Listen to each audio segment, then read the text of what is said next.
Praise the Lord. Hallelujah. Hallelujah. Can we just close our eyes and make a prayer? Heavenly Father, we thank you, we praise you, Lord. You are the great God and great are your ways. There are many things that have happened in our life, and especially the negative things that have happened in our life, and we have that in our mind all the time.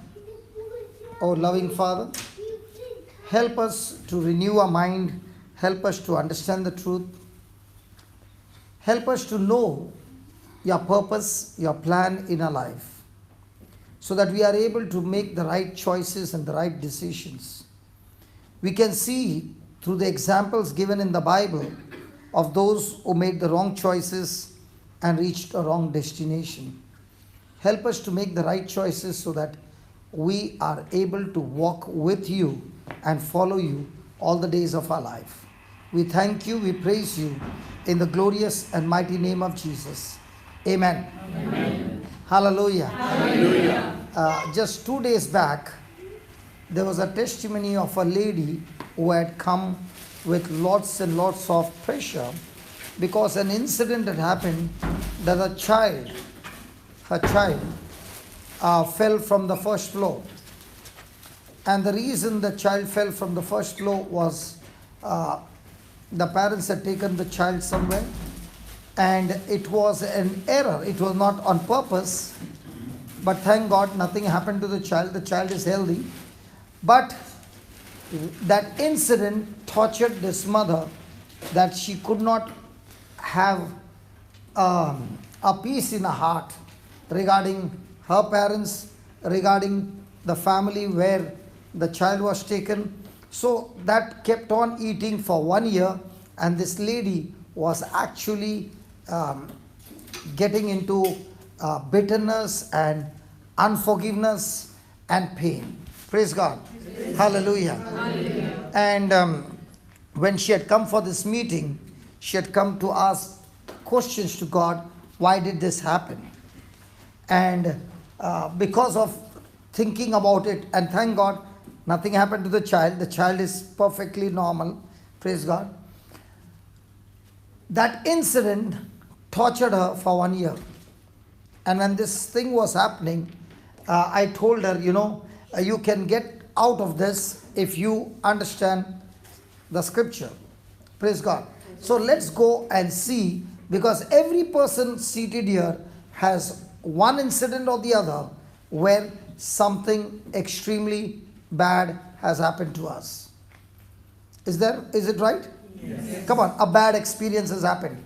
And the enemy can keep us in that experience all our life and make our life miserable.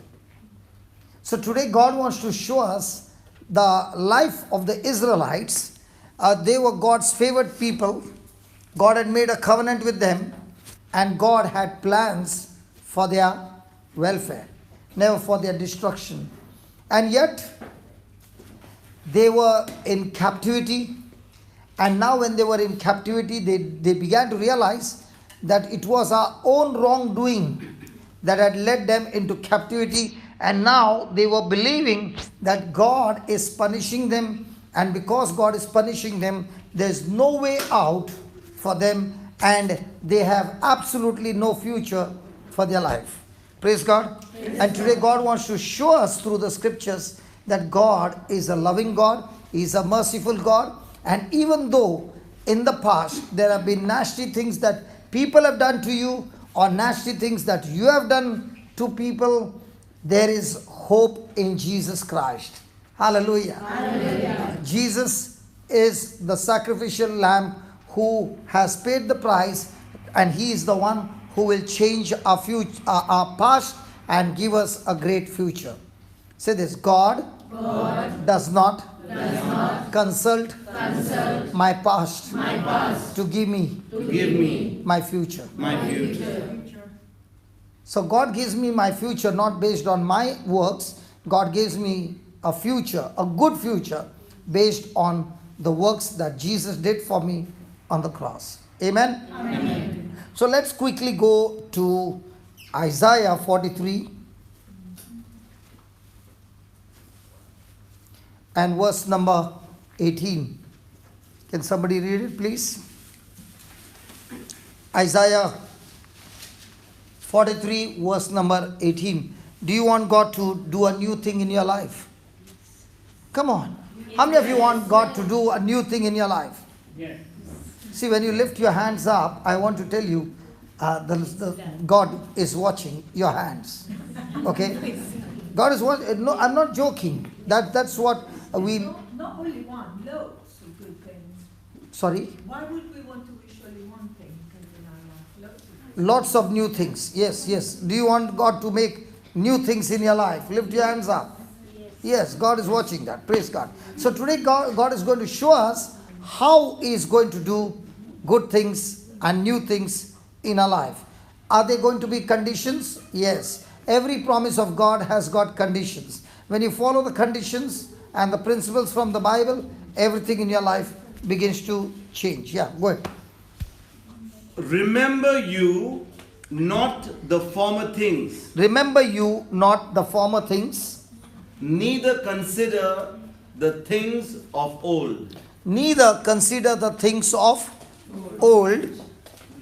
Behold, Behold, I will do a new thing. behold, I will do a new thing. Now it shall spring forth. Now it shall spring forth. Shall you not know it? Shall you not know it? I will even make a way in the wilderness I will even make a way in the wilderness and rivers in the desert. and rivers in the desert. Praise God. Hallelujah. Hallelujah. So God has got a new vision for our life. Now when He said, I will make a new way in the wilderness, so that means the Israelites at the present moment were in the wilderness. He said, I will make streams for you in the desert. That means the Israelites were having a life like living in the desert. Praise God. Living in a desert is a easy life. It's a life of whether I'm going to survive. Praise God. The desert heat can kill me. Praise God. So here is God giving us an answer, and He's telling the Israelites, listen, I have a new vision for you. I have a new interest for you. And if you can just hear what I say, I will make everything new for you. Praise God. But before He does that, He's telling each and every one of us seated here, might be there are some areas in your life you feel like your life is in the desert. For some, it might be a marriage. For some, it might be a child. For some, it might be on a job. Some in their finances. Some court case. Some with sickness and disease. So there are different areas which looks like I am living in a desert, and there seems to be no hope, no future for me. And God is saying the first point, please write it in capital letters. The first point, what you need to do, I must change my focus. Write down, change my focus. Change my focus. What's the first thing He says? Remember not the things of the past or old. So write down, quit looking behind, start looking ahead. Quit looking behind, start looking ahead. Brother Kasmiro, you brought us from Hounslow. We are very thankful to you. But what if you had a habit of looking behind again and again? Would you think we would be comfortable sitting in your car? No. Why not? You have to drive forward. No, you have to drive forward, but if you look behind, can you look what's ahead? No. Is it going to cause accident? Yes. So how many of us play the same thing that has happened in the past in our mind over and over again? Come on, some incident happened in your past which was hurting, which was heartbreaking or whatever. And if you had made a choice to keep on reminding yourself of those things, listen, the more you keep looking at the past, you cannot look what is ahead of you. That will always cause accident. One of the most powerful tool that the devil uses to destroy families is hurts, is bitterness. And words have got power. They can cut you through. Praise God. And if you are going to keep on paying attention to those words that were spoken against you and keep on thinking about it, those words will surely take every life out of you and kill you. Has anybody ever been there? Yes. Hello? Have you ever been there? Yes. Yes. Because an incident happened where you were expecting somebody to help you and that person did not show up. You were expecting somebody to speak on your behalf and that person kept quiet. You were not expecting that person to open up his mouth and he spoke against you. Come on. There are different things that happen in relationship. Now please remember, for God to take you to the next level of promotion, He will always use relationship. In the Bible you see, every person got promoted through relationship. How do you know that you love God? Hello, how do you know that you love God?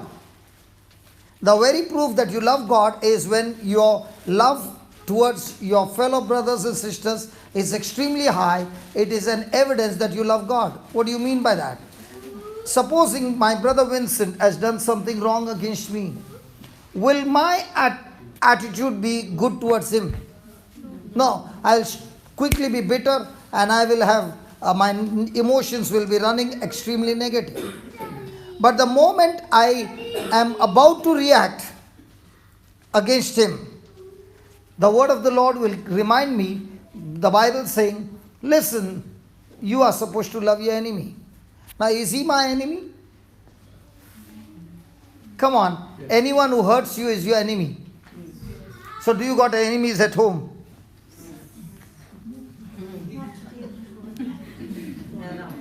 Hello, who hurts you the most? The one whom you love the most.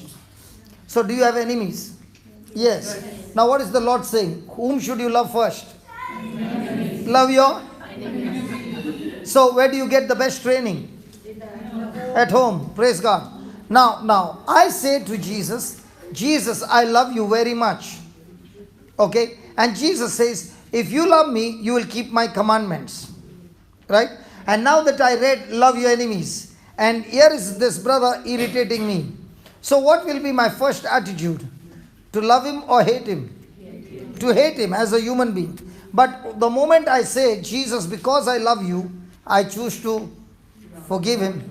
I choose to love him. Now, have I actually done it? No. I have made a decision. That decision, how did I make it? Through the word of God.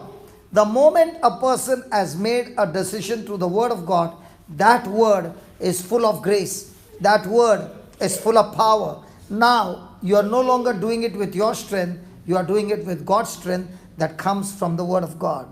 So how do you know you love God mightily and powerfully? When your love with horizontally becomes stronger and stronger, it is a proof that your love for God is extremely high. If your love towards others is weaker and weaker, that means it is a proof that your love towards God is just an emotional high, but not based on the word of God. Amen? Amen. Hallelujah. Hallelujah. So how many of us love God now? Praise God. Hey, come on. Are you understanding? Yes. So if the devil wants to stop you from reaching God's destination, what is he going to do? He is going to bring bitterness and bitter experiences in your life. But the moment you responded not with bitterness, but with forgiveness, from the forgiveness that you have received, praise God, you pass the test. Now you are not looking behind, you are looking ahead, because when you pass the test, the Bible says, great is your reward. So do we have this passing the test in relationship, the love test? Yes. Every day? Yes. Do you have relationship with one person at least on this planet Earth? Yes. Or you're living on a lonely island? Come on. So do you have people in your life who is helping you to practice love? Yes. And some of them have really sharp claws. Yes. Okay? Now when they hurt you, what's your first reaction? To be hurt.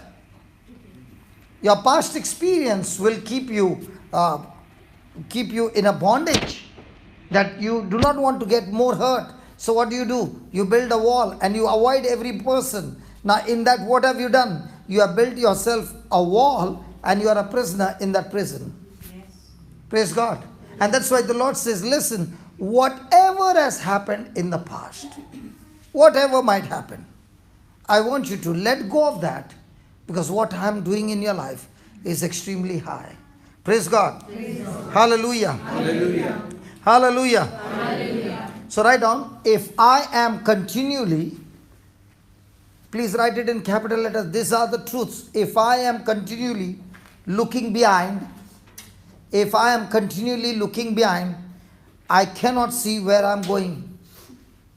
If I am continually looking behind, I cannot see where I'm going. Has anybody ever been looking behind of the hurts? How does a person get into depression? Have you ever heard depression? Yes. Hello? Yes. How does a person go into depression? The person is looking behind. The person is looking at his problems. The person's focus is not on God's word, but his focus is on what people did to him or what the situation has said. But his mind is not fixed on God. Now, such a person is on a trip which is not looking at what God has promised him that God wants to do in his life. He is on a dangerous trip. Praise God. Hallelujah. Hallelujah. Hallelujah. Hallelujah. So how many of us want new thing to happen? We all want new thing to happen. So write down, we must learn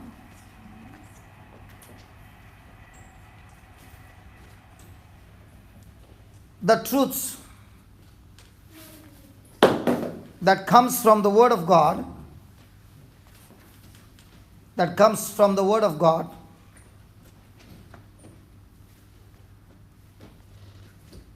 to keep going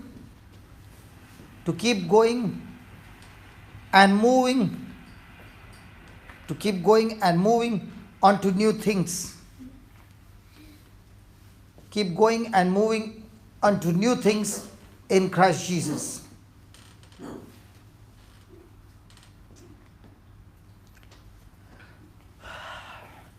The first point. What are the first truths? The first point. We cannot depend upon past victories. We cannot depend upon past victories to sustain you.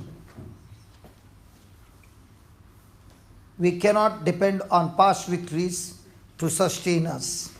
Praise the Lord. Praise the Lord. Hallelujah. Hallelujah. Hallelujah. Hallelujah. There are many a times I hear people speaking about their testimonies of 1990, and which is the year going on now. So they have an experience where they had a tremendous victory and they are stuck to those victories. Now, did the Israelites have experienced victories in their life? Yes. Did God give them a victory when they were in Egypt? Yes. Was that night, the Passover night, that God won the battle for them? Yes. Did they see the parting of the Red Sea? Yes. What did they see the giants, and did they get into the land flowing with milk and honey? Yes. So God had given them many, many victories. But just because you got the past victories does not mean your present situation will just change because of your past victories. Praise God. Praise God. Hallelujah. Hallelujah. Thank you, Jesus. Thank you, Jesus. Thank you, Jesus. Thank you, Jesus. Praise the Lord. Praise the Lord. So we have to be having testimonies every day. When are they going to be testimonies? If there is a test and you apply the word of God in the midst of the test, it will turn into. But if there are no tests, can there be any testimony? No. And praise God, none of you have got any test in life. Hello, do you have test in your life? Yes. Congratulations. Hello, congratulations. The very test in your life is a proof that God is alive. He is real and He has promised you. And when you keep focusing on Him and learn new strategies from Him, He is going to give you what? Testimonies. So do we need everyday testimonies? Yes. Who are the ones who get testimonies every day? Who give testimonies? Okay, I'll share a testimony, okay? Can I share a testimony which I sent today? Yes. Okay. I was just glued to this testimony. I enjoyed this testimony. It's called as a deadly frozen night, and it's a true story. There was a Jewish man named Yankel who had a bakery in a town, Crown Heights, Germany. He always said, "You know why I'm alive today?" He said, "I was a kid, just a teenager at the time in Germany. Nazis were killing Jews with no mercy. We were on the train being taken to Auschwitz by Nazis. Night came and it was deadly cold in that compartment. The Germans left us on the side of the track overnight, sometimes for days without any food. There were no blankets to keep us warm. Snow was falling everywhere. Cold winds were hitting our cheeks every second. We were hundreds of people in that terrible cold night. No food, no water, no shelter, no blankets. The blood in our bodies started freezing. It was becoming ice. Beside me, there was a beloved elderly Jewish man from my hometown. He was shivering from head to toe and looked terrible. So I wrapped my arms around him to warm him up. I hugged him tightly to give him some heat. I rubbed his arms, his legs, his face, his neck. I begged him to try to be alive. I encouraged him. Now this is what happened at night. Okay. All night long I kept this man warm this way. I was tired and freezing cold myself. My fingers were numb, but I did not stop rubbing heat into that old man's body. Hours and hours went by. Finally morning came and the sun began to shine. I looked around to see the other people. To my horror, all I could see were frozen bodies. All I could hear was deathly silence. Nobody else in that cabin were alive. That freezing night killed them all. They died from the cold. Only 2 people survived, the old man and me. The old man survived because I kept him warm, and I survived because I was warming him. May I tell you the secret to survival in this world? When you warm other people's heart, you will remain warm yourself. When you support, encourage, and inspire others, then you will discover support, encouragement, and inspiration in your own life as well. That is the secret to a happy life. When you are good to others, you are good to yourself. When you make people happy, people will make you happy. The happiest people in life are the givers and not the getters. Did we learn something? Yes. Now let's say if you were there that night, what would you be doing? Warming up somebody or looking at somebody coming and warming you up?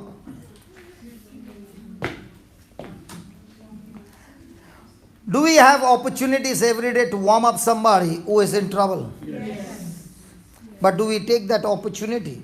No. And that's why we don't have testimonies. We have testimonies only about our own lives. But we do not have testimonies how our lives have made an impact on other people's life. Because it's all about me.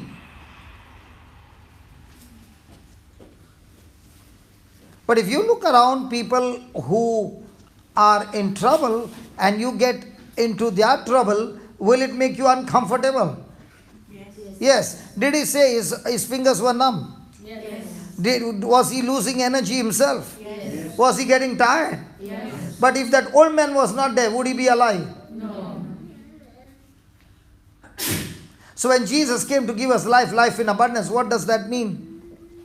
What you got to go and use it in the lives of others.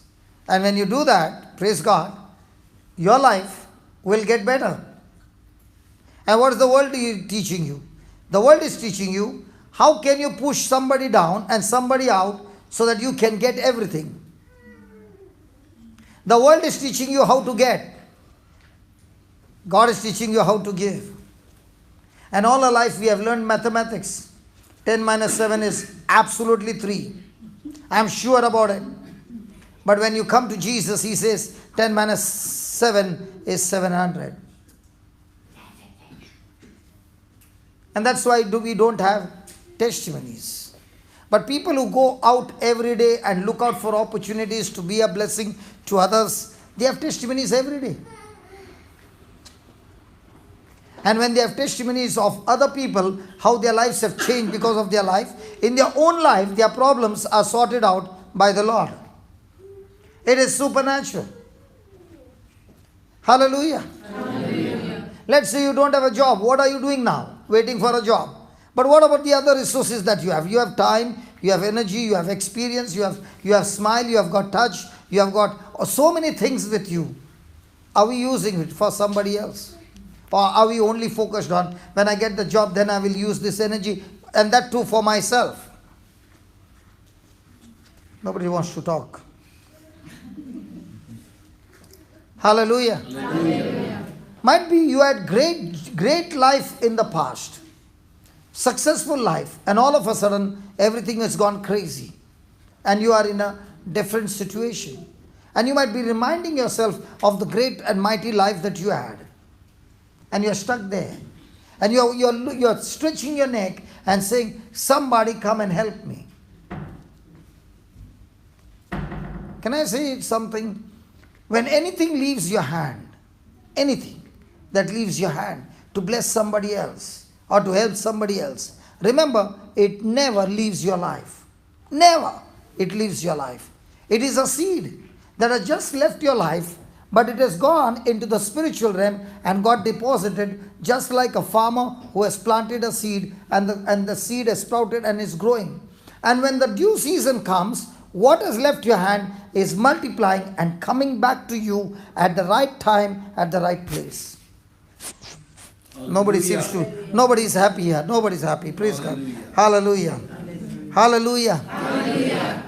And that's why what happens with us is, we had great experiences of God.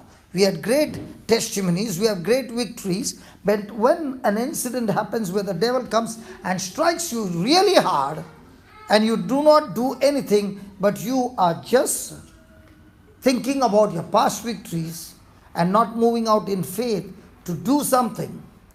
Do you remember when they were out of wine? Yes. Okay, and Mother Mary came and told Jesus, okay, they are out of wine. Please help them. And Jesus said, what has that got to do with me? My time has not yet come. Hallelujah. Hallelujah. He said, my time has not yet come. Sorry. And Mother Mary, what did she do? She went and told the stewards, listen, whatever he says, just do it. Now, did Jesus use something that they did not have to solve the problem? Or did he use something common to solve their problem? Something common. Remember, God always uses something that you got to solve your problem and give you a future. He will never use something that you don't have. But are we ready to use what we have in the kingdom for ourselves? You know what you got right now can make your whole future. But the question is, am I going to be selfish or selfless? So when you are remembering the things of the past, are you fully engrossed in yourself? Anybody with stress, okay? Is that person's thinking on himself or on God? Is that person thinking on himself or others? That's why the problem. In the whole day, how much are you thinking about yourself? Hardly any time. Praise God. So is it going to build up something amazing that God has planned for you? No, you are building up your plans, your purpose, and just yours. But the moment you start using the resources in the kingdom of God, I tell you, your life becomes amazingly beautiful.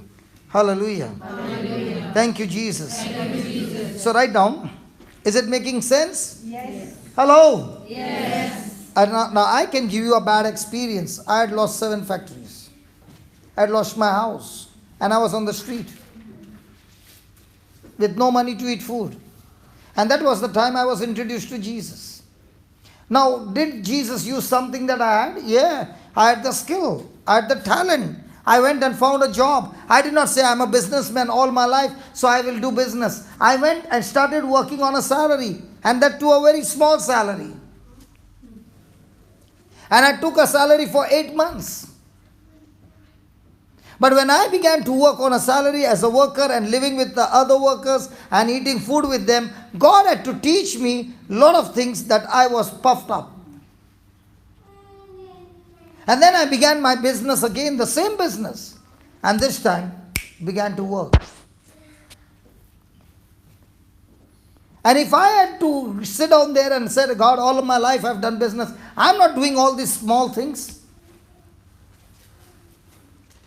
I would have been still in that same place. That opened the door for me. And at the same time, I was working, and at the same time, what God had taught me, I was reaching out to others. I never ever planned that I would be a preacher, sorry. I was only going around and sharing with people what the Lord had done in my life. And after sharing my testimony, I would say, can we just pray that the same God who did something good for me when I followed His instruction, that same God will do amazing thing if you follow His instruction. Prayer is always with instructions. Miracles are always with instructions. Whenever you go to God and say, God, I've got this problem, can you solve me? He says, I will surely solve you. But you have to follow my instructions.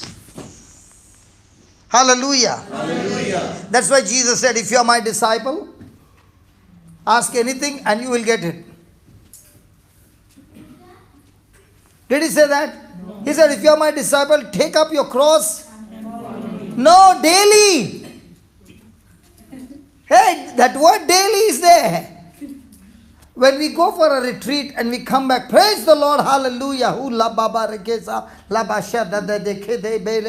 and tongues and all that. And at that time we are really carrying the cross. After 1 week, the cross becomes a little loose. After 2 weeks, still loose. 3rd week, I can't see any cross. Now I have become a cross to everybody. But did He say, take up your cross daily? Yes. How long? Forever. Till my last breath. Forever. And do what? Follow Jesus? But in our prayer, do we follow Jesus or we tell Jesus, follow me? Come on, what is our prayer? Jesus, follow me. This is the list. Come on. Please do it quickly. Follow me. So who is making who follow? Forget it. Praise God. Hallelujah. Write down. Write down. The Israelites were in captivity.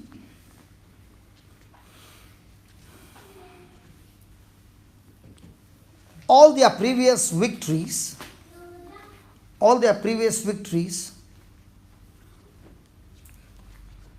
were doing nothing.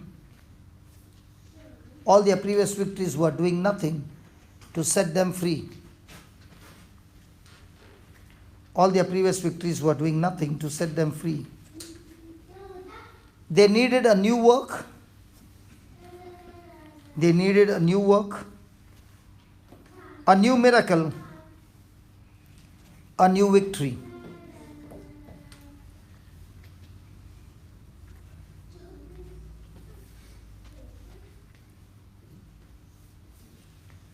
So, the question isn't what God has done. The question isn't what God has done, but the question should be,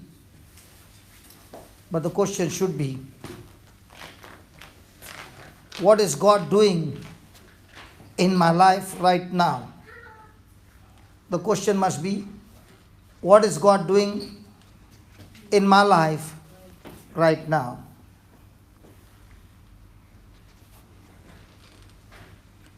What is it that I want? What is it that I want God to do? What is it that I want God to do in my life? What is it that I want God to do in my life right now? Praise God. If God was to ask you, okay, what do you want me to do for you? What will be our answer? God says, okay, ask, what do you want me to do for you? Did Jesus always ask? Yes. When he saw the blind man Bartimaeus, did he ask him, what do you want me to do for you? Yes. Now the same Lord is asking you, what do you want me to do for you? What is your answer? Money. Job. You know, our answer is always selfish. Yes. And that's why we never serve God. Do you know why we serve God? We serve God with an intention, what can I get from Him? I want to say a prayer to you, God, and I'm ready to get up in the morning, but my prayers are what? God bless whom? How many of us get up in the morning and say, God bless those who are around me?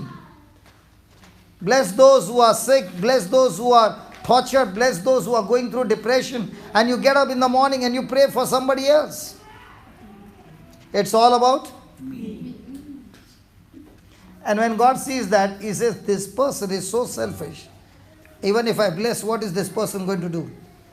Do you know which is the dangerous moment in a Christian life? Hello? Do anybody know when is the most dangerous moment in a Christian life? Somebody said it. When prayer answered. Huh? When the prayer answered. Can you imagine what she is saying? No. When the person is suffering. When the person is suffering? No. Prayers answered. When the prayers are answered? Why? I don't know. That's what I heard. Somebody said from behind, that's why you repeated. Yeah. Okay, I'll tell you why. When the prayers are before the prayers are answered, where do you think the person is when he's without a job? In the kitchen. In the church, in the Blessed Sacrament. How many hours? 4 hours, 3 hours praying. Let's say God gave him a fantastic job. Next Sunday, do you see him? No.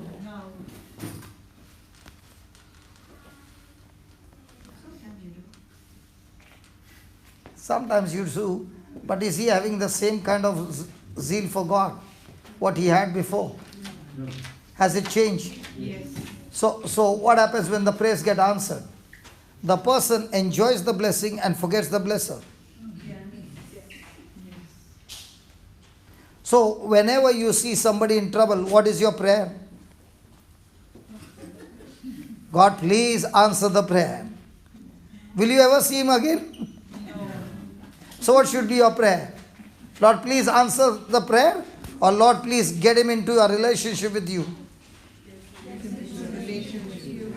Let's say the prodigal son, okay? His prayer, he lost everything and he went around asking for food, asking for help. Is that right? Yes. Let's say he got help. Would he come home? No. Now, did the father go in search of him? No. No. But was the father sure that he would come back? Yes. Why was he so sure? Because the money had gone. Yeah. He loved his son. And even when his son left him and went, did he fight with his son?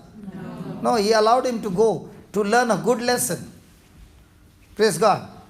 Hallelujah. Hallelujah. But when his son came back, did he come back the same or did he come with a new change? New change. So most of the time what are we praying? For the problem to get solved or a change to take place?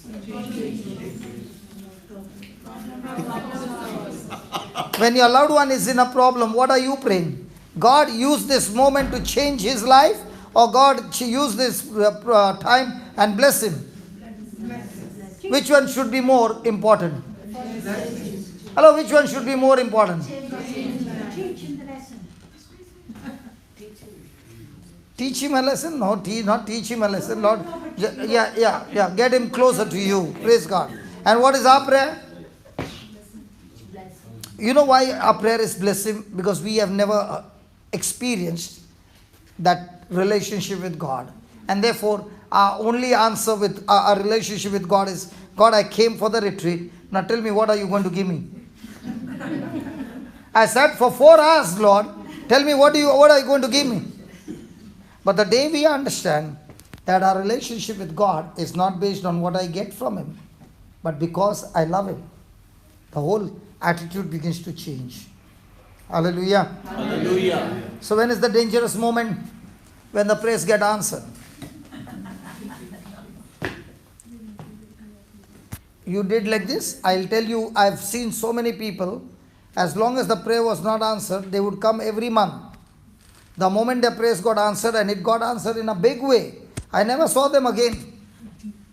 It depends on the attitude of the person. Most of them, you don't see them again. Okay, let's put it this way. If I'm saying wrong, let's ask Jesus. When Jesus preached the gospel, how many soil did he say are there? The sower went and sowed the seed. How many soil did he mention? 4.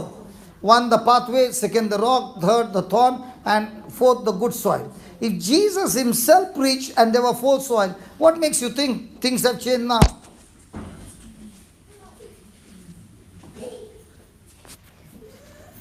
Hello? Are you with me? Yes. So the problem is with the seed or with the soil? And what are we saying? What is our focus? It's not working. It's not working because the soil is not fertile. So can I change the soil fertile? Praise God. The last shall be first, as the scripture says. That's true. Praise God. Hallelujah. Yeah, please sit down. Hallelujah. Nalini, there's always place for you. Last night I and Nalini were not in agreeing terms because she is from Sri Lanka and they are very loving people. And when I said the kingdom of God has to be taken by violence, by force, she was not ready to agree. I don't know whether she agrees even now. Hallelujah. Hallelujah. If you do not become violent in your faith, if you don't become violent in your commitment, then you cannot take the kingdom of God by force. Hallelujah. Hallelujah. So the first point was, what did you write the first point? We cannot depend upon past victories to sustain us. Right on the second one. We cannot allow past victories, we cannot allow past failures to possess us. We cannot allow past failures or bad experience to possess us. You heard my brother's testimony, how he was framed and he lost his job, and after about 8 months they found the real truth that he was not the person, but the damage was done. 3 years continuously he got the best award for performance, and the 4th year he got framed up. Now that experience that he went through, he could not come out of it, and he got possessed. Those thoughts started possessing him, and he went into extreme depression. Praise God. Now, many of us over here have experienced failures. Let me give you one of the experience that I had experienced. When we were in college, okay, we were a group of 22 boys, and we were extreme, on the wrong side. And everybody were having business. I also come from a business family, so everybody had business. There was only one person who had no business. Rest all business people. So we had come to college only for time pass, because we wanted, after that 5 years, we are anyway going to business. So in the midst of all that, we used to spend most of the time in the canteen, in the gym and all that, but never be in the class, okay? And there was this boy along with us who was not in the business, and he had failed in maths and accounts, okay? So he had got about 2 marks and about 3 marks. He appeared one more time, the same, the third time, the same, okay? So we were all having tea, and somebody asked him, hey, come on, this time how much did you get? He said, only 5 and 7. He said, you made a lot of progress from the last time. Praise God. The last time you got 2, and this time you got 5. Good progress. Praise God. And we all were laughing, and one person opened his mouth and said, doesn't matter. There's a poem. Try and try till you succeed. You and your son can graduate together.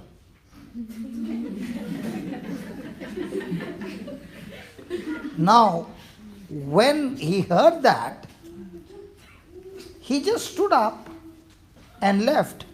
And we never saw him again in college. Never. He would not pick up the phone. And that time we did not have mobile. That time our phones were kada kada kada kada kada kada kada kada kada kada. You remember? And that time it used to come engaged. Okay. Years went by, and one day I saw him on the street, and I recognized him, and that old friend, and I put my arms around him and I said, hey, where are you, man? I have not seen you. He said, get your hands off me. And he said, I'm not the person whom you know. I said, what do you mean? You're my friend. He said, no, I'm not your friend. And he said, I still remember that canteen day. I have not forgotten it. I still remember. That day you all said it, and I really was hurt, and I never came to college. And I went into such a depression that I wanted to commit suicide. Okay? But then a thought came to me, I must teach them a good lesson. And that's why I began to study these 2 subjects. Can you see that board in front? I said, yeah, that's my coaching class. And I'm a professor of maths and accounts. He took it so seriously that he turned out to become a professor of maths and accounts. Now, was he hurt? Yes. Did he keep his failure as the center of his life? No. He said, just because I failed does not mean I will be a failure all my life. I can practice. Today we were watching a video of a small boy. And we were just having some entertainment, watching a video of a small boy. And he wants to imitate to become a Bruce Lee. He talks like Bruce Lee, he walks like Bruce Lee, his style is like Bruce Lee and everything. And the best part is, his fight on the screen that he is doing and what he sees on the movie, the speed is the same. Are you listening? Yes. So the person asked him, when do you practice? He said, I only watch him and I only practice what I see him doing. And at that time I said, hey brother, we were just talking, and I said, isn't it so true that God has created us in His likeness and image? And therefore, we are supposed to be imitators. Imitating whom? The Creator. So when our mind starts getting corrupted, we stop imitating the Creator and we start imitating the things of the world, which is ruled by Satan. But one thing is there in each one of us, the capacity and the ability through the Holy Spirit to imitate Christ. Do you know why we have come here? We have come here to learn how to imitate Christ, that's all. Why is the Word of God preached? The Word of God is preached only for this purpose. With what practice and how many hours do you spend in imitating Christ? And when you imitate Christ and you seek Him, His kingdom, His righteousness, God says everything else will be added unto you. But the whole day, what are we imitating? Are we imitating the people whom you see on the screen, on the TV, talk show, movies, politicians, news channel? What is it that you imitate? And the Bible says, imitate those who are giants in faith. And to imitate them, God gives us small tests to practice those, so that as we keep on practicing, we grow stronger and stronger to take up bigger battles. Bigger the battle, bigger the reward. Smaller the battle, smaller the reward. So what kind of battles do you want to fight? Praise God. So every day is a pressure. Now if I am a coach and I make him pick up dumbbells only on one hand every day, now will both the arms be the same? No.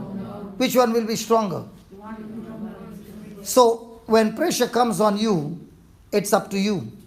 You have a mindset of a victim, that pressure will tear you apart and kill you. You have the same pressure on you as a victor, that same pressure will build you up and make you stronger. Hallelujah. Hallelujah. Thank you, Jesus. Thank you, Jesus. And that's why he says, do not even consider them, do not even think about the past. So if you have got failures in your life, hey, listen, your failures does not mean there is going to be no future. One of the powerful truths that I learned when David went to fight Goliath was that Goliath is challenging him, and David is opening his mouth and saying, I will cut off your head. And what struck me is, David doesn't have a sword, he has a sling with 5 stones. How can a man with a sling and 5 stones cut off the giant's head? Nalini, tell me, with your intelligence, you are an intelligent lady. Tell me, with your senses, intelligence, can a person chop off somebody's head with a sling and 5 stones? Then how come David said that? Did David say that to Goliath? Yes. Did he have the resources? No. Did he have a relationship with God? Yes. And that's the key. When you have a relationship with God, you can speak your faith and God will bring those resources at the right time and get it manifested. Hallelujah. Hallelujah. Just because you don't have the resources, just because your life has been a failure, does not mean that's the end of your life. Hey, come on. That's the meaning. Are you breathing oxygen? Yes. Hello, is there anybody breathing oxygen? Yes. That is a proof that God is on your side. He has not yet finished with you. He is going to teach you. He is going to train you. And He is going to tell you, come on, take my sword, call the word of God. Open your mouth and start speaking faith. Faith will get the sword in your hand. It was by faith that David went on to the battle. And the sling and the stone went and hit Goliath. Now what did David do? He used Goliath's sword to kill Goliath. In the same way, when you move by faith, you will use the very tool of the devil to bash him up. Hallelujah. Forget it. You all don't understand what I'm talking about. Sorry? Repeat that sentence. What did I say? When you go to fight against the giant, by faith, that faith will help you to use the very tool that is coming against you to bash up your own problem. Hallelujah. Hallelujah. So when a person is a victim, the trouble is troubling him. When a person is in faith, he is troubling his trouble. So the question is, are you troubling your trouble or your trouble is troubling you?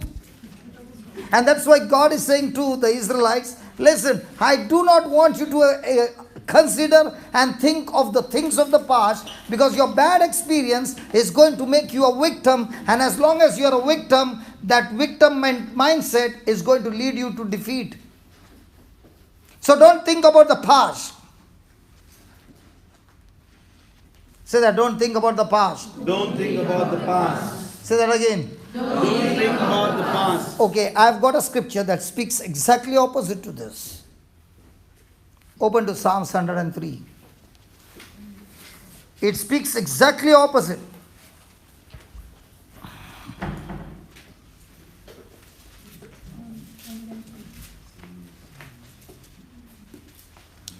Yeah, read. Vincent, can you do it faster? Psalm 103. Verse 1, 2 and 3. Bless the Lord, O my soul. Bless the Lord, O my soul, and all that is within me. Bless his holy name. What is he saying? Bless the Lord, O my soul. Now, is he talking to himself? Yes, he's saying, my soul, why are you so sad? Come on, rejoice, come on, encourage yourself, come on, and motivate yourself, and give God the praise. Then, Bless the Lord, O my soul, bless the Lord, O my soul. and forget not all his benefits. And what is he saying? Forget not. There he says, do not remember. Here he says, do not forget. What should I do? Who forgives. Hey, hold on here. What should I do? Hey, what should I do? One place he's saying, do not remember. And second place he's saying, don't forget. Hey, I'm now confused. Come on, God. What are you trying to tell me?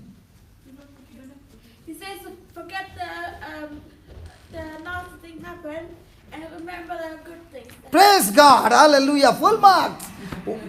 Forget those things that are discouraging you. But learn from those things what you can do the next time. And the things that have helped you and the things that have benefited you, don't ever forget them. They are always going to build up your strength and your faith. And that's why David said, before going to fight against Goliath, he said, God helped me to fight the lion. Hey, he helped me to fight the bear. And that same God is helping me to fight the Goliath. Hallelujah. Hallelujah. So do you need to remind yourself of the past battles?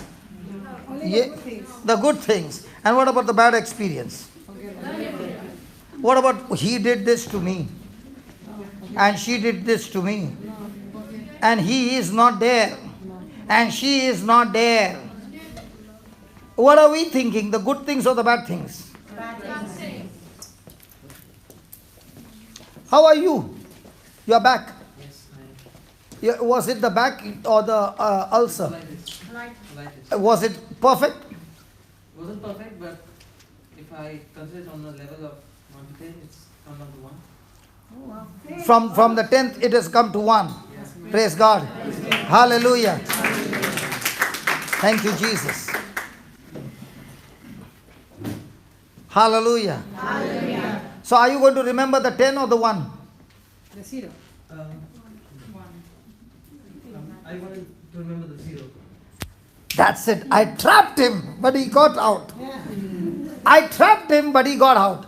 I said, do you want to remember the 10 or the 1? He said, but the Bible says it's 0. Hallelujah. By his wounds, I am already healed. Hallelujah. So I'm not going to remember even 1. Exact answer. Hallelujah. Hallelujah. So write down. Is it helping you? Today when we were having breakfast, this brother said, brother, I want you to preach on that Isaiah 43, 18 and 19, because there are so many people, including what he was. He said, if we can get an understanding not to remember, and why not to remember, then so many of us will be free from this bondage of the past. Yes. Hallelujah. Hallelujah. Thank you, Jesus. Thank you, Jesus. Hallelujah. Hallelujah. Praise the Lord. Praise the Lord. Thank you, Jesus. Write down. Jesus. Write down. The children of Israel. Is this another point number 3? No, this is point number 2. Okay. You cannot allow your past failures to possess you. Okay, write down. The children of Israel had failed God miserably. The children of Israel had failed God miserably. Every time He blessed them, every time He blessed them with good things, every time He blessed them with good things, they returned to Him evil things. They returned to Him evil things. Do we practice that? I'm just asking you. Do we practice that? Yes. Has God blessed you? Yes. Has He forgiven you? Yes. Has He given you the grace? Yes. But do we still get involved with the pleasures of this world? Yes. So right now, God gave them the temple. God gave them the temple. What did they give Him? God gave them the temple. What did they give Him? Idol worship. Idol worship.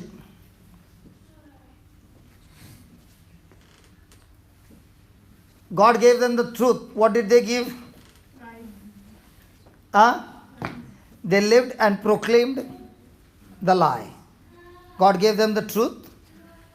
They lived and proclaimed a lie. God gave them His commandments. What did they give? God gave them the commandments. What was their response? They lived like they were suggestions. They lived like God had given them suggestions. Now, did Jesus say, "This is my commandment"? Hello?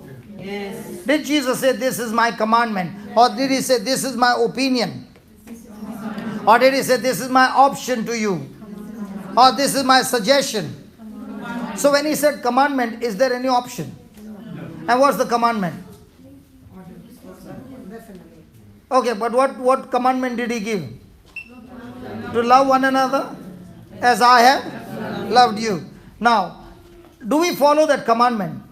Or do we live a life like a suggestion? So are we following the same path of the Israelites? Yes. Do we follow ourselves like Jesus said? The word of God says he gave them the temple and they gave Him idol worship. Do we have idol worship? Yes. What's an idol?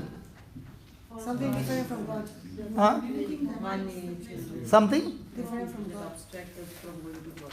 Sorry? That obstructs us to going closer to God. Obstructs us drawing closer to God. What else? Anything that takes the first place in our life. So can my spouse be an idol? Yes. My children? Yes. Pounds? Yes. Job? Yes. Career? Yes. So are they idol worshippers here? Yes. Can greed be an idol? Yes.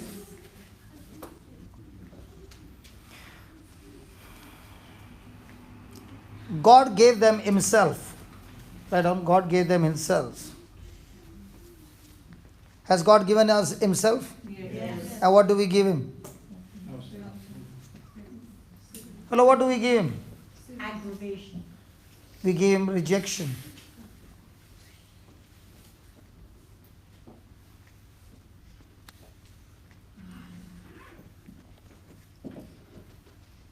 Do we follow the same pattern of the Israelites? Yes. So write down, the children of Israel did not deserve, the children of Israel did not deserve to receive anything from God. Do we deserve? No.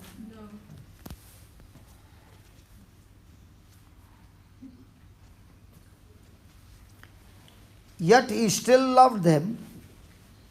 Yet He still loved them And he earnestly wanted them to change. And he earnestly wanted them to change.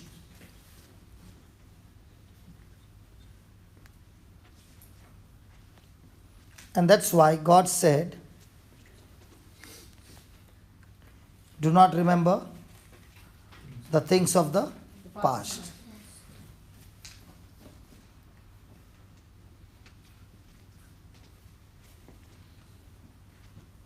God was not condemning them. God was not condemning them for their past.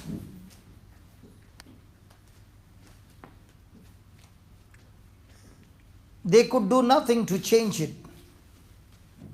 They could do nothing to change it.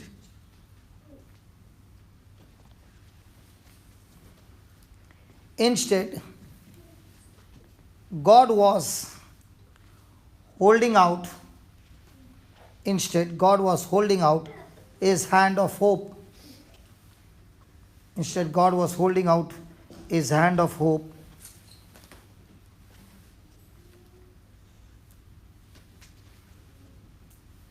Saying, forget your past, forget about your past, forget about your past. I am giving you an opportunity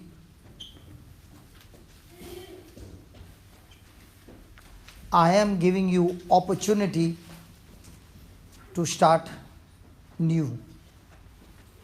To start new.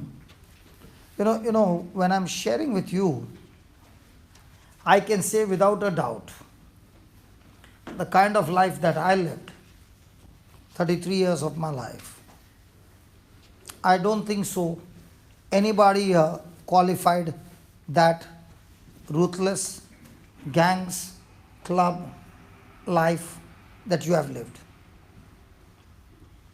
Okay? And when I lost everything, I had nothing to do with God, neither I wanted to come to church. Now I was brought to church. Okay? In a dying situation. A person who has lost his mind, who is like an animal, suddenly would take a knife to chase his wife. And when I had lost my mind, I stabbed her 200 times with a knife. And when I came to my consciousness, I realized that my wife showed me the knife, that I tried to stab her, and I was stabbing the wall. And that hardened blade knife broke, stabbing the wall. That means you can understand the intensity of strength that I put.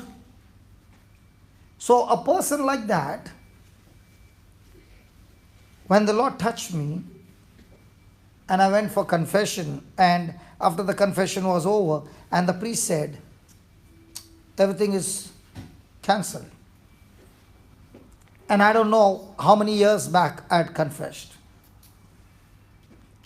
When he said it is over, I could not take it. I said, you mean to say there is no punishment? He said, no, absolutely zero. And I said, oh, how come? When I've done something wrong, I deserve to be punished. And he said, you deserve to be punished. But what you deserve to be punished, Jesus took upon himself and set you free. The reason I would not come to church was, I would always ask those who came to me, when they would come to me and say, why don't you change your life and believe in Jesus? I would ask them one question. If he could not save himself on the cross and he died, what makes you think he'll save me? If a person doesn't know to swim himself, what will he save me from getting drowned? And at that time, nobody gave me the answer. Till I found out in the scripture that when he died, in the natural, he lost the match. Agreed? Yes. Come on. In the natural with my eyes, he lost the match. But in the spiritual, he won the match just the way Adam lost the match in the Garden of Eden. Adam lost the match by disobedience. Jesus won the match by obedience even unto death, where he committed no sin in his whole lifetime. Praise God. When I found out the truth, after I got saved, I got more and more deeper into the Word. And that's when the Lord began to share with me, and He said, listen, even though you have made thousands of mistakes, I'm not looking at your mistakes. I'm looking at you. I'm looking at the blood of my Son over you. I'm not here to condemn you. I'm not here to judge you. I'm here to save you and transform your life. I'm here to love you. My love for you was not now. My love was for you even when you were in that sin. I still did not leave you. I still did not forsake you. I was still with you. There were times when you would have got killed. I saved you. Even though you did nothing good, but I still was there. And when I realized that God loves me, my whole attitude began to change.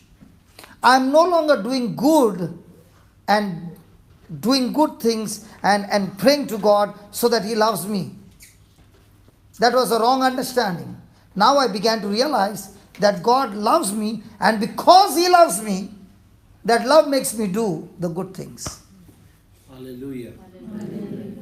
That love makes me please Him. That love makes me separate myself from the world, because I have tasted His unconditional love for me. Because what I'm doing today, I do not deserve what I'm doing. Because I know, and I know without a doubt, I'm totally disqualified. And yet, He chose me. Yet, He called me. Yet, He gave me His Spirit. Yet, He gave me His authority. Yet, He gave me His Word and helped me to understand His Word. He transformed my life. I did not transform my life. He transformed my life. What was my job? My job was to be in love with Him. That's all. And my love for Him was not on an emotional basis. I thank God that I did not get connected to Jesus in an emotion. I got connected to Jesus like the Samaritan woman, in spirit and in truth. Hallelujah. Hallelujah. And that's when I was excited that God doesn't look at my past. My past has been extremely bad. And that's when I found the secret. I said, God, if this is so, I'm going to go after all those brothers who have lived a bad life. And that's what put in my heart to start a rehab center for the alcoholics and drug addicts. Telling them, listen, you made a mess, I made a bigger mess than you. When I went to the prison to preach, okay, the first thing I said, you know what you did, I have done. But the only difference is you got caught, that's why you're inside. I did not get caught, that's why I'm outside. But we both did the same. And I've come to tell you, what I did in the past, He has nailed it on the cross and He gave me a new life. And He not only gave me a new life, He restored everything in my life. And He has made this life so beautiful. And I've come to give you the good news. That same Jesus wants to do good things in your life, but if only you let go of your past. Stop looking at your past. What God has for you is great. Now, what about Peter? Had Peter denied Jesus? Yes. How many times did Jesus go and torture him? Did He torture him? No. Every time He saw the disciples, all those who ran away, what did He say? Peace be with you. Means what? Don't look at what you did on that Friday when you left me and abandoned me and went. I understand you were under pressure, you were under fear, and that is over. That picture is over. Come on, what I have for you is so big in the future. And if we could get the fishermen and those who are uneducated, and they, now tell me one thing, do you find those apostles and those who are recorded in the Bible, the 11 of them, did they ever live their life for themselves or for Jesus? After that, how was their life? Selfish or selfless? Selfless. How many of them were fighting for authority? For property? For money? For name? For fame? Did they have anything of that? No. All that they wanted is, how can I give Jesus to the poorest of the poor? How can I go and give Jesus to somebody who is in captivity, somebody who is in bondage, somebody with the demonic forces, somebody who is lost? And that's the love of God that makes you do that. Do you know, my friend, what life we are living, including me, what life I'm living, is just a 0.5% of the life that God has planned for us. But that what He has planned for us will only manifest when we follow His instructions to the point, when we start imitating Him in every area of our life. And to do that, He has given us His word. He has given us His Spirit. And it requires a choice from our side to say, Lord, I will say yes to you and no to those pleasure, no to the temptation. And when you start doing that, every day, your life becomes a testimony. If anybody has to ask me, did you ever desire to be what you're doing today? Never. That's the last thing to go to church. It was boring. Out in the world with the pleasure of sin was the most attractive thing. I remember telling myself, at 45 I will retire. And with the money that I have, I'll go to Hawaii Islands. For what? For sin. And the Lord did take me to Hawaii Islands. But when I went there, He said, hey, come on, today is a holiday. Go where you want to go. Do you know where I went? I went spending my time with the drug addicts. And the Lord said, wasn't it your dream to go to Hawaii Island to go for sin?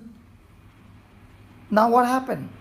Lord, I don't want to go to Hawaii Island for sin, but I went there for a seminar. The same desire, same place, but the route has changed.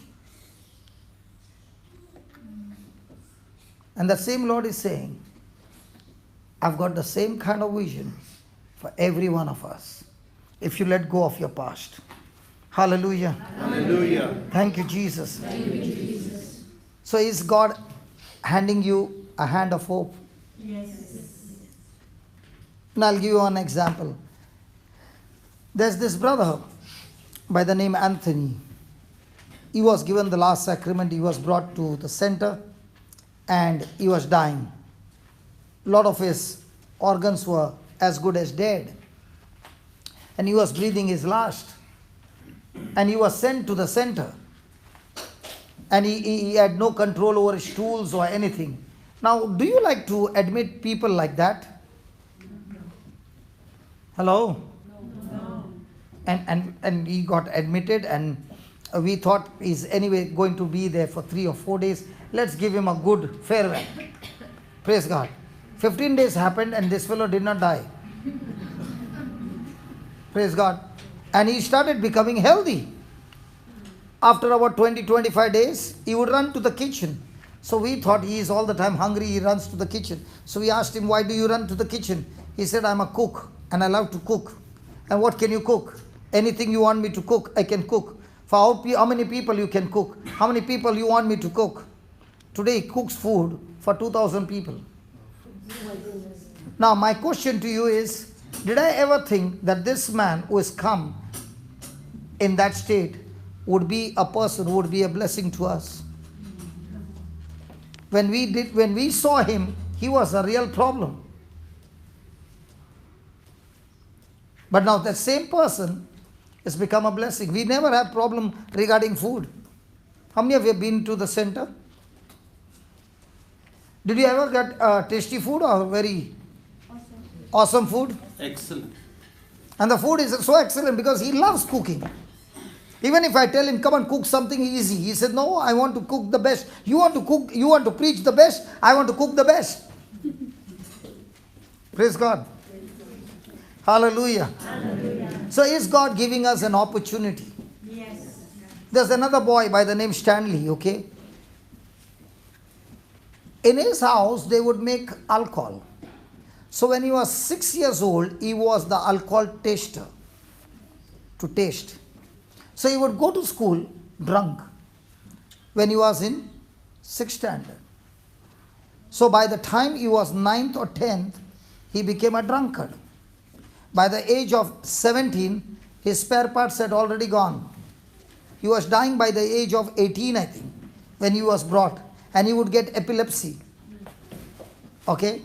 And this boy stayed in the center, and every time he would be uncomfortable. But then he began to study the scriptures. After studying the scriptures, becoming a good boy, one of the person in the center spoke to his brother, and he got a job in Dubai. He worked there for in Marriott, okay, in Marriott for 1.5 years. And he was so excellent in his work, and because of the attitude that he had learned from the scriptures, he became the best. And one day he said, I would love to go and work on the ship, to the same brother. And he said, if you give me the permission, I can go and try on the ship. Because by now he had learned. And with the certificate, he got onto the ship. He began to work there. After 2 years, he got married. He came to the center, spoke to all the boys. I was in the same place where you were. But God gave me an opportunity. And it changed my life. There's one more story I heard.